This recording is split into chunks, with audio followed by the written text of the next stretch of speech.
Hello, welcome to Talking RESA. My name is PUREGOD and I'm your special guest again for today. Today, we'll talk about the RESA television tournament, my interview, and recent transfers. So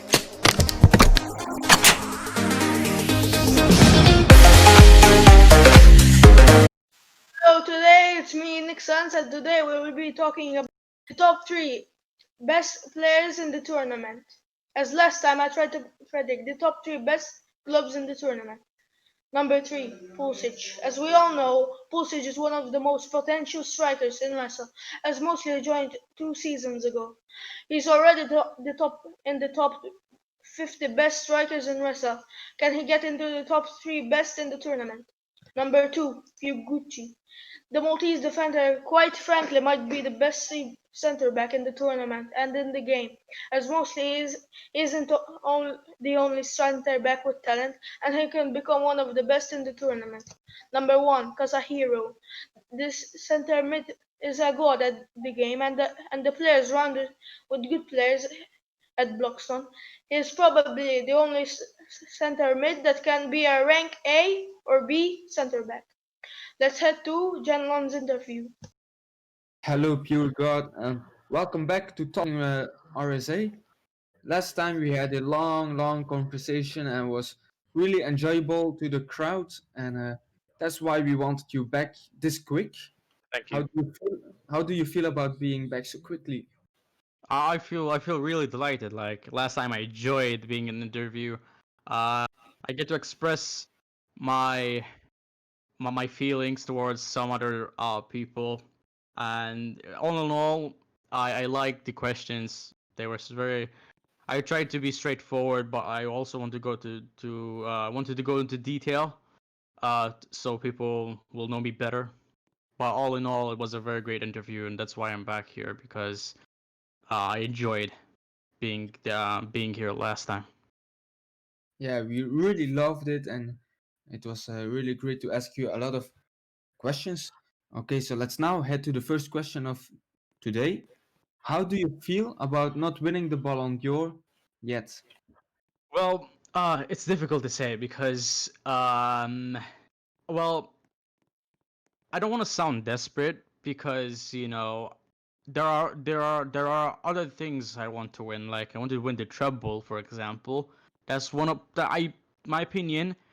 I rather win the treble than a Ballon d'Or. But the fact that I've been competing in this high level ever since the start of season one, and now get my hands on a Ballon d'Or, I have to say that I feel frustrated.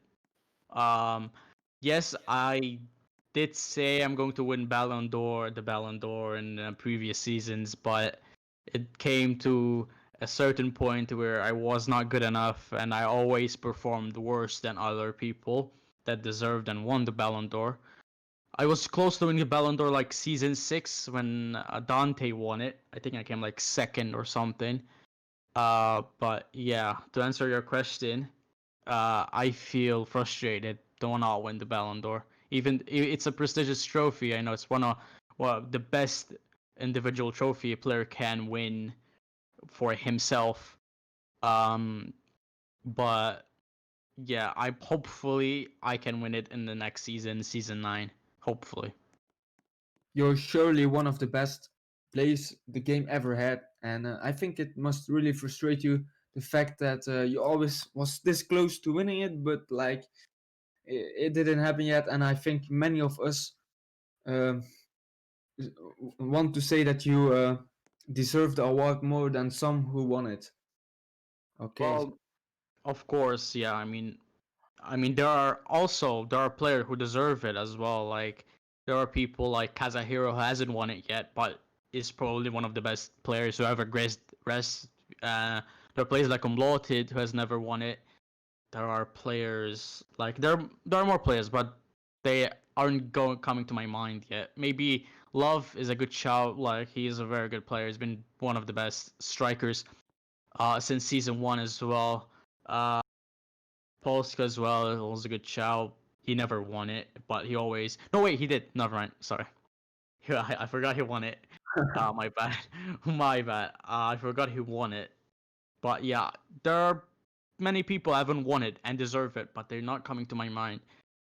Least I could say is that to each and every player in Res, to win the Ballon d'Or, you need to be well known.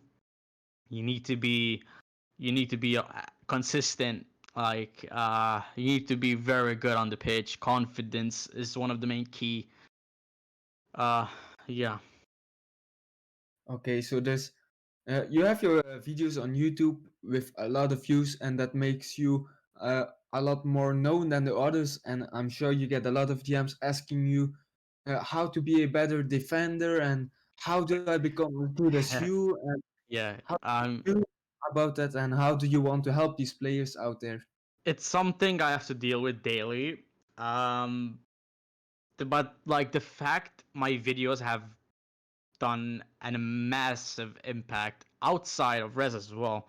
Like I get people who have watched my videos and are not even in Res as well. Like 24,000 views over a Roblox video is not a joke. Like I did not expect for my video to hit so much views.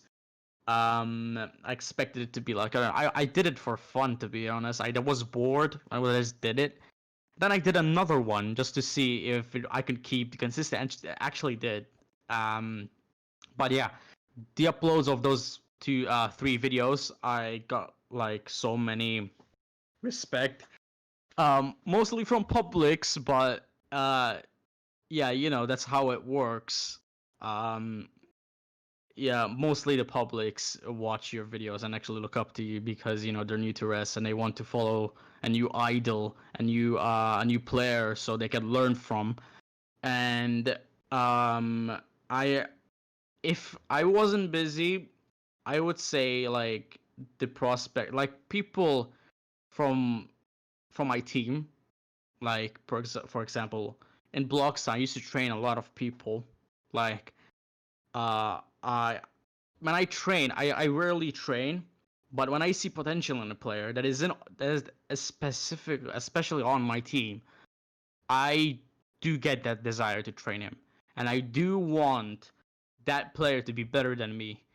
Um, Especially that player that I train, because I know I would be like, hey, I made him follow this path, and the closest player to have done that is Zero Xiaomi. I don't know if you guys know him. He was an RESSL back in the Yeah, day. the name. I trained Zero Xiaomi. I brought him into the league. I showed him a few tips, and he was one of the best for a couple of seasons. But inactivity got to him. But yeah, um, my videos, I do get a lot of DMs as well. Like I do get a lot of DMs, and most of the time I just ignore them because the amount of DMs I get, like, hey, how do I be a better defender? How do I be a better center back? Like it's frustrated to handle, and it's annoying as well at times. So what's one thing to work the hardest on as a defender? Because like we all know it's hard to get past you, and how do you work on that? Well, obviously my main case of a center back, my asset is jockeying. It's one of the reasons why I try to try not really let anyone get past me. Like it's actually different, because there are certain players who have different meta in the game. Like there are people who you have to rush to tackle or else it's not going to work. And then there are people who are asking you to tackle them. Like there are people who dribble into you. Like it's really different in Res. There are many skillers, dribblers who have a different type of skill, and it's my job to analyze them, to work on them during the match. Even before, if I knew him before, then I would know how to defend him. But obviously, there are times where, well, I'm only there. Are, obviously, there are times where I'm not. I get mossed and dribbled because I'm only human. I'm not really meant to defend everything by myself. But yeah, it's if I have to say, I think my greatest asset as a center back, the fact that though not many people dribble me is the fact my intelligence as a center back, my positioning, where I have to mark. Because most of the time I'm left marking two people, and those it's really hard to mark two people. Like specifically it's impossible to mark two people. So like that's is where intelligence need to come in. Like the prediction is one of the most important thing as a center back. If you have bad prediction, then you're not going to be a lethal center back. You need to have good predictions. You have to have a good reading of the game. You have to mark properly, stay in position, and obviously try your best and tackle in the best of ways and time. Like if you like, I tend to tackle when the ball is a bit far from when the ball is a bit far from the dribble from the dribbler. So that's why I rush into things and say, hey, that's my open chance to tackle this guy. So yeah, then that's why most of the time I win challenges. How are you looking forward to season 9, and like uh, what will you be working on and why on that? Obviously, I'm looking forward to season 9. I'm really happy with the team as well. In Real Madrid, they are very humble. Um, Obviously, what I'll be working on is is the chemistry, obviously, and that chemistry is the most important thing in the team, obviously. So it's good to uh, keep in touch with the tactics of Real Madrid to to read each player well in Real Madrid, so I can know what they are doing. Um, and it's also, and most importantly, is the communication as well. So the communication between me, especially with Locke and Darrow, my center back partner, the communication between us um, uh, is something to be worked on, especially the attackers as well. So this is what I will want to be working on, really, the chemistry, the teamwork, the communication. Yeah.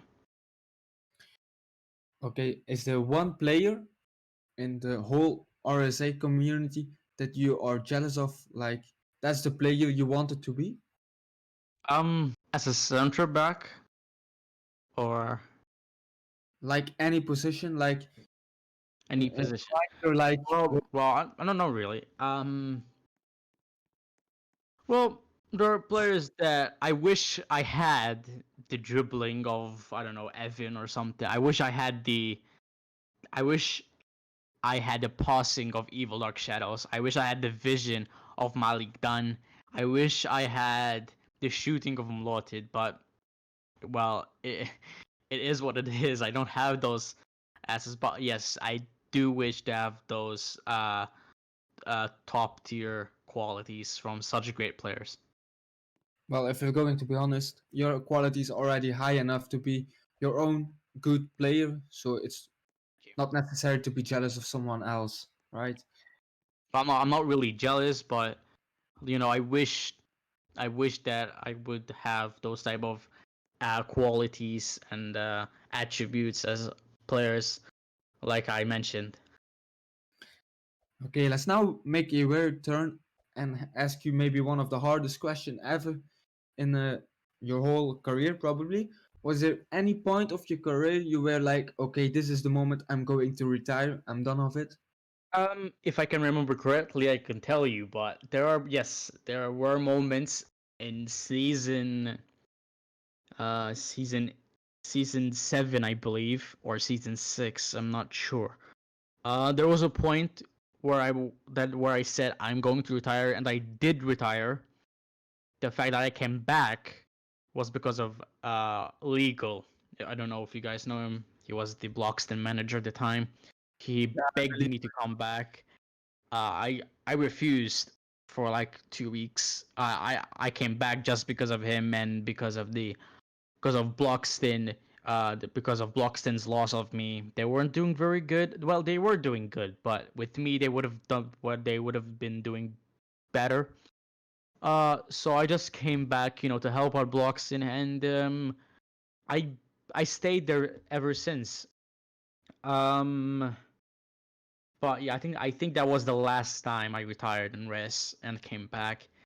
Probably because of legal. If I wasn't for legal, I would have probably been retired for a longer time, much longer time, because I did not have any intention of playing res. I was, uh, I was bored of it. I didn't like the gameplay at the time. I forgot. I think the sprint was buffed at the time. I'm not sure. Maybe that was season 7, not season 6. But I don't have a very good memory in res for res. But yeah. I think when you lost versus Real Betis in Champions League, I think that was one of your hardest moments in your career, as uh, you guys were clearly the better team, but still lost, and I think that was pretty hard that moment for you. Versus Betis in Champions League, right? Yeah. Well, I wouldn't say we were the better team. No, no chance. We were not the better team. We were dominated in every single aspect: passing, possession, shooting, shots on target, everything. We're dominated by Betis. That was probably my worst match I've ever played. Ever since season 5. No, not season 5, not season 4. I don't think I had a match worse than that. I think the match that tops that is the match I had versus Spartans in the I think it was the semi-final of the Unity Cup. I was Vincent Anima on my second career. I don't think I had a match worse than that, to be honest. I'm not going to mention the season 7 Unity Cup final because I actually played very well. But it ended in a 3-0 loss against Rebels.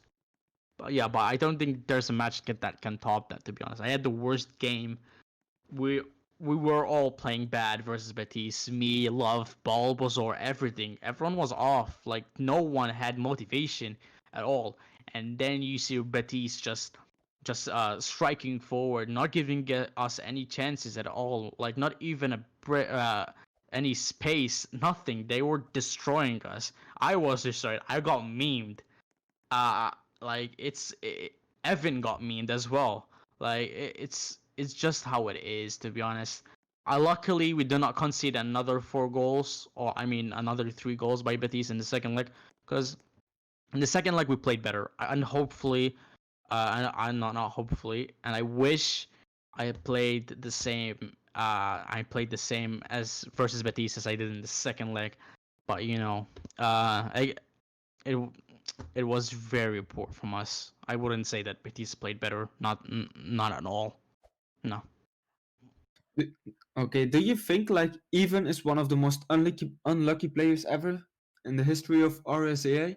If you hear, he always has like the best teams, but like when it matters, it doesn't work out. Do you think he's one of the most unluckiest Well, I players? wouldn't say unlucky. I mean, he won Player of the Decade. I don't think he's unlucky, but you know, everyone tends to be unlucky at times. Not all is unlucky.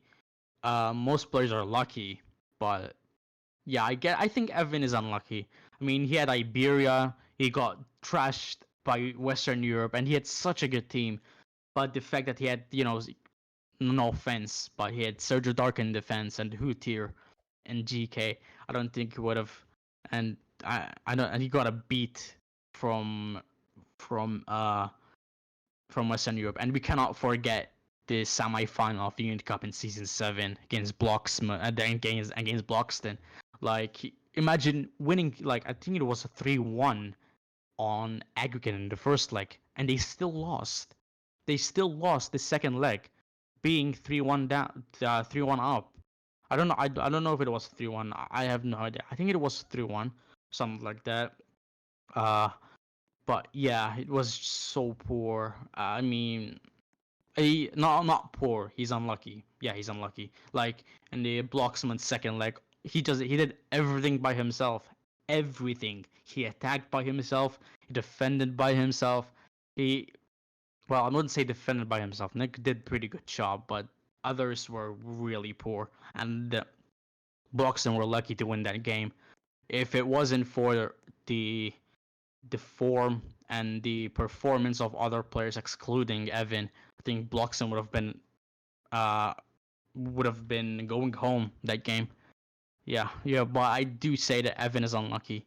Even when he has the best of teams, he doesn't really succeed.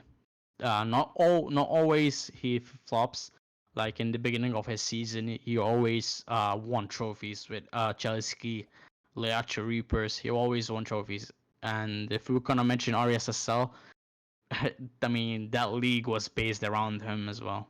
So, um, but yeah, he's unlucky at times. I would say he's unlucky. Yes. I might be wrong, but like he never won anything internationally. Like he No, wasn't. no, he did. He did. He did. He did with yes, he did. He did with Pank, I believe. I think it was Croatia. He won with Croatia, I think. I might be wrong, but he definitely won something internationally. It was around season 3, I believe, or season 4. I might be wrong, but yes, he did win something internationally. Definitely, I remember. But yeah, when Pank was manager of the nation. All right, Pure. Last question: is this the season to aim for the Ballon d'Or?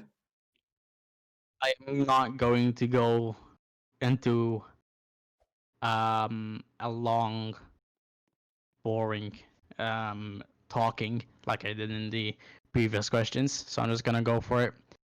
And my answer is yes. This season is to aim for the Ballon d'Or. Do you think it is able in Real Madrid? Uh, Most definitely yes. Real Madrid are a super team. Have you ever considered changing positions? Well, last season when I was switched from center back to center mid. Do you think that was like your best career move, or not really? No, I wouldn't say best career move. Like, I wasn't even the Ballon d'Or nominee. That's like, I think that's like the first time in some seasons, I believe. I think I was always a nominee, but that was I tried center mid, how to see how I go. I did pretty good in this area. We got the golden boot, but Yeah, you did yeah, score. I prefer being a center back. Okay, I think that's all for now. Thank you for being our guest again, and we all love to have you around because you're so good in speaking for everyone, and we love that. Thank you. Okay, thank you, Pure. Hello everyone, welcome to tonight's transfer roundup hosted by me, the Humid Ones. I'll be going through this week's biggest transfers in RESA, and to begin things off we have Aizan Malik making his move from newly promoted Bolton Wanderers to Spanish side Sevilla for a fee of 55 million. And our second transfer is in North London, where Spurs say goodbye to central midfielder Messi Melhor de Mundo as he departs on loan to the Serie B to play for Chievo. And to finish off tonight's transfer roundup, we have a transfer from the north of England, where African national Dorian Fly1 has made his move to Bolton Wanderers from Blackpool FC. Now moving on to the international call-ups, where SS Lazio goalkeeper Frank Sank 2222 has been promoted to Soviet A from B. Next, we have Inter Milan goalkeeper Waitano being called up to the England 80. That'll be all from me, folks. Back to Jenon to finish the show. Thank you for watching again, and we surely hope to see you all back again next time. We are going to have another special guest. Okay, this time it won't be Pure, but it will be someone else, and I guarantee you it's going to be worth to watch. Thank you for being here. Goodbye.